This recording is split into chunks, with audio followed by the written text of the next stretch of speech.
রাজধানীর ইন্দ্রনগর কবরখলা এলাকায় পানীয় জলের সংকট মেটাতে উদ্যোগ নেয় আগরতলা পুর নিগম। নাগরিকদের পরিশ্রুত পানীয় জলের ব্যবস্থা করতে গিয়ে অবাঞ্ছিত ঝামেলার মুখে পড়তে হয়েছে আগরতলা পুর নিগমকে। আজ ওয়াটার ট্রিটমেন্ট প্লান্ট গড়ার জন্য চিহ্নিত জমি পর্যবেক্ষণে গিয়েছিলেন পুর নিগমের মেয়র দীপক মজুমদার।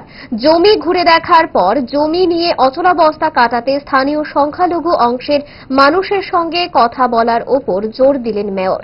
স্থানীয়দের মধ্যে যে বিভ্রান্তি রয়েছে তা দূরীকরণে উদ্যোগ নেওয়া হবে বলে জানালেন মেয়র। সংখ্যালঘু নেতৃবৃন্দ ভাই বোনেরাও এই এলাকার সার্বিক পানীয় জলের সমস্যা নিরসনের জন্য তারা এগিয়ে আসবেন, এটা আমার বিশ্বাস। জায়গাটা অবস্থাটা কেমন আছে আর কতটুকু জায়গা নেওয়া হবে? এখানে প্রায় 2 পানি জায়গা আছে। এখান থেকে প্রায় 5 থেকে 6 ঘন্টা জায়গা আমাদের প্রয়োজন কাজটা করতে। একটা সাইডে আমরা করবো।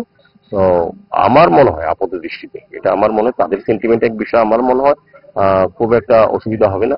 এবং যে জায়গাতে এই কবরস্থানে যাদেরকে কবরস্থ করা হয়েছিল তাদের পরিবারের সঙ্গে আলাপ করে তাদের স্লোগানটা আলাদা লাগিয়ে দিব, যাতে তাদের শ্রদ্ধা বা স্মরণ করার মতো পরিস্থিতি থাকে।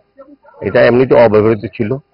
এটা একটা মানে বলবো যে একটা বাজে জায়গা অবস্থা ছিল, বাজে আড্ডা মদের জায়গা, এবং বলবো যে এটা সংস্কার অভাব ছিল।